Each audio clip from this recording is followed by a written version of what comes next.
Hello everyone, Brian Daniele here with my good buddy Todd Hollywood Adams inside the Bowlers Mart at Strike Zone Lanes in Henderson, Nevada.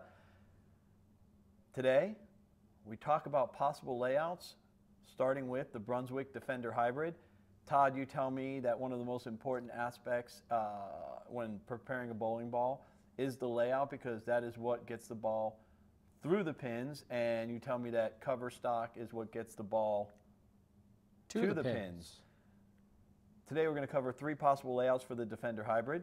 I see you got some tools here in front of us, not a lot of stuff, but tell us about them real quick. Okay, this is our ProSec scale.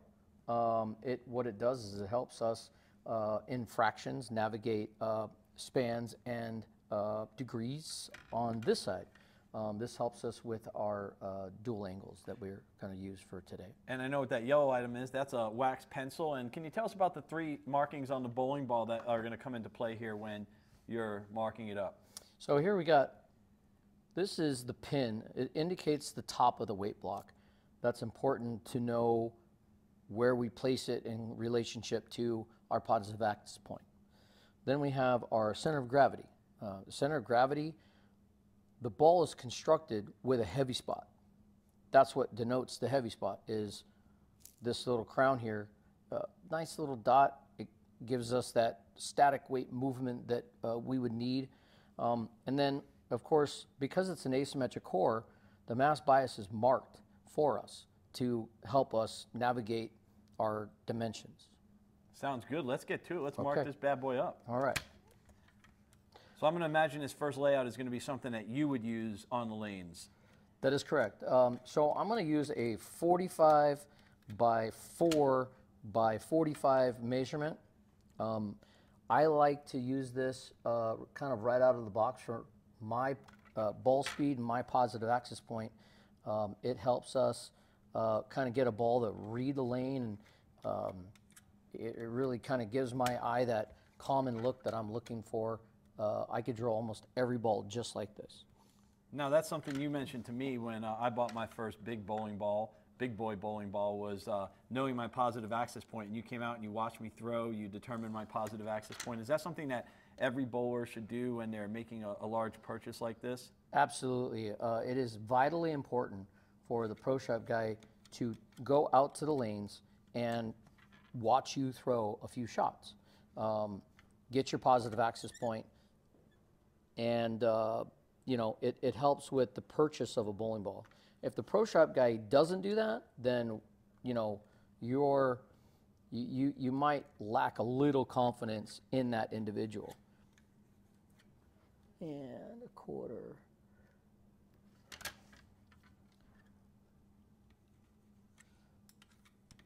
So here we go. We got, this is, for me, that's how I'm going to drill most every ball that comes my way.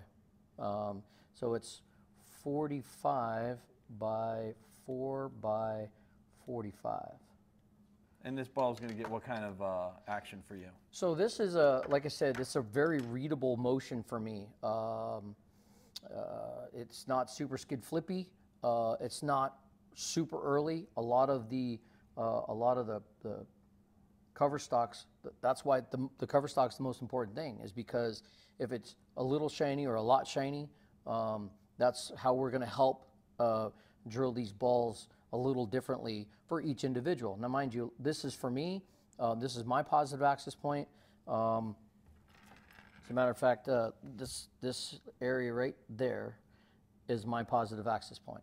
So I already have a really rolly, kind of spinny rolly type throw, positive axis point. So again, moving forward, everybody has their own matrix. I love it. So we're going to do another one here. And let's hypothetically say we've got a high rev player that throws the ball hard. Maybe you can show us a layout for a player like that. Absolutely. I see you've got the Max Tack. Absolutely, Max Tack, Bowlers Mart Max Tack. Yep, and I appreciate all their help. Love my company. They do a great job with all aspects of bowling as well. So now we're drilling something that's going to be more of a high rev player, throws the ball hard. Yeah, we're going to do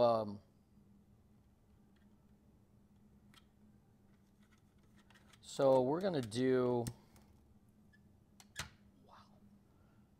See, this is what happens sometimes during filming. You get these situations where you have to overcome obstacles and, you know, one at a time. That's why you keep a spare. That's right. Got to have one around. Got to have another one around. So we're going to do 45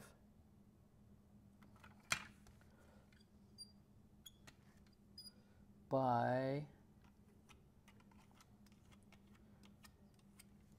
we're going to do 45 by 3.5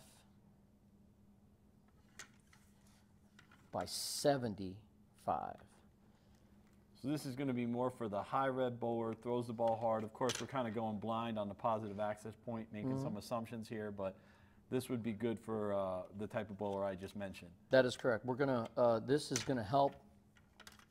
We'll do a general 5 positive access point, 5 by half down. That's our, this right here is going to be our positive access point. And then we're going to measure 2.5.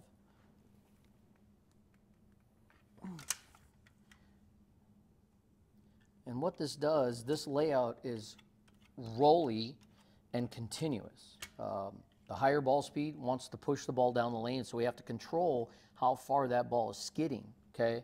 So this helps us do that. So here we got 45 by 3.5 by 75. This is going to be spectacular for high rev, high ball speed kind of guys. So phenomenal. Let's do a third layout, just like we promised our viewers. And this one's going to be, you know what? Let's do a layout for an amateur bowler like me. You're pretty familiar with my style and my positive access point. So how would you lay this ball out for a bowler like myself that is not quite at the level? Let's say we have somebody with a little slower ball speed. You have a little higher ball speed, so we're going to go a little slower ball speed. Okay. Because I want to show you this. In that case, we're going to do a much bigger pin distance from our positive access point. Okay. So in this case, making our line here, getting everything lined up, we're going to do.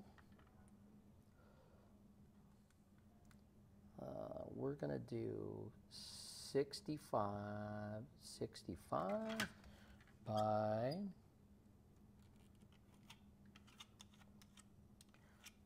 we're going to do 65 by 5.5. Now the 5.5 part is a big number because we want to get the ball to push down lane as far as we can. Okay, so in this case, we're going to line it up here. So then we're going to do 25 for our bottom number. This is gonna give us that super skid flippy motion for almost every bowler on the planet. I'm gonna line it up. For you people watching at home, you know, this is why it's important to work with a quality professional like Todd. Find someone that you trust. You know, with countless combinations, someone that wants to take the time to learn your style of bowling, what your goals are, can help make sure that your investment is best spent and gives you the best performance for your dollar. Am I missing anything, Todd? No, absolutely correct, Brian.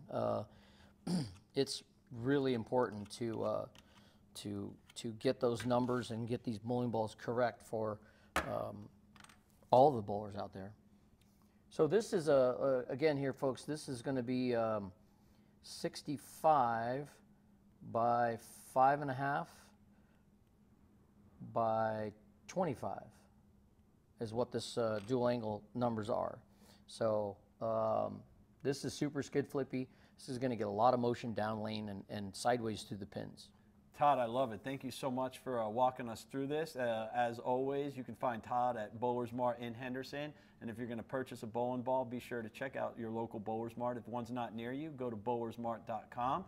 They've got all your selection and needs. And remember, layout is important. We'll be covering other balls here in upcoming videos. Be sure to like and subscribe, and we'll see you shortly. Thank you, Brian.